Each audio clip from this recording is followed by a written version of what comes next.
My partner Rod this afternoon, we're out at the sapphire fields out in Central Queensland, and we're just having a look at some of the material here that Rod's been working with. Rod, tell us a little bit about this this material you've got here. Well, Ian, when it comes from the wash plant, the sapphire is still mixed with ironstone and other contaminants. So it goes through a magnetic separator, which will normally pull the sapphires and zircons out of the other waste material. So this material I've got here is a product after the magnetic separator. To help with the magnetic separation, we break it down into different size fractions, and this is one of those sizes. So it's fairly uniformly graded, but it's a mixture of sapphire and still has zircon in it. So the next stage is you then start grading out the zircon from the sapphire, so you then have your sapphire material. Okay, Rod, thanks for that.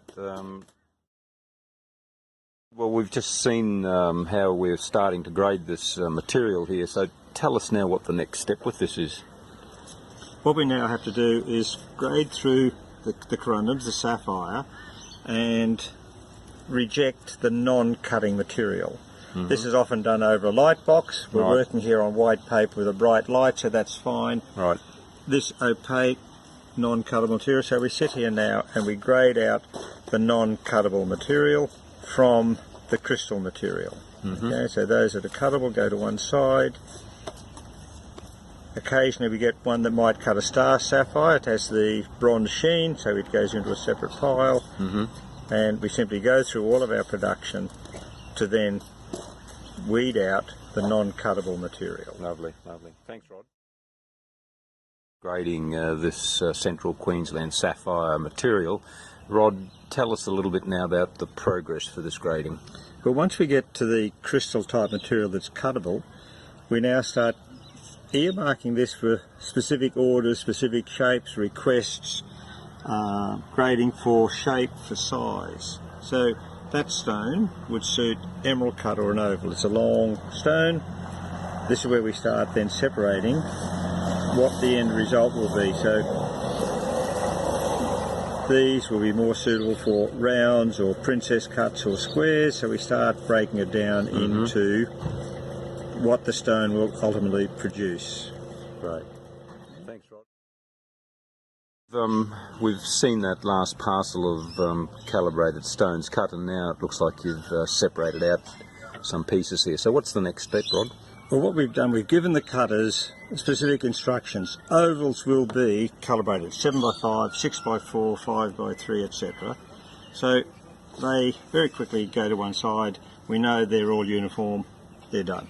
Emerald cut likewise, baguettes to parameters, the princess cuts, the trillions, they've all been cut to pre-ordered sizes.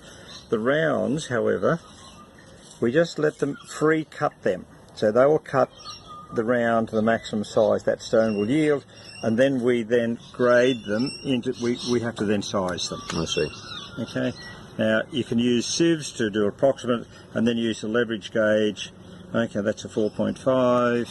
Right. That's a 5 mil, and then we sit here and then break them down. That's a 4.15, and etc., and then we physically grade these into size fractions. So when do you handle the colour situation, Rod? Is it at this point as well, or it's the next stage? The next stage. The colour is the next stage. You do it step by step. We break it down all to a particular size, regardless of what the colour might be in that size. Right. And then the colour separation comes after that. I see. Great. Thanks very much. That's fantastic.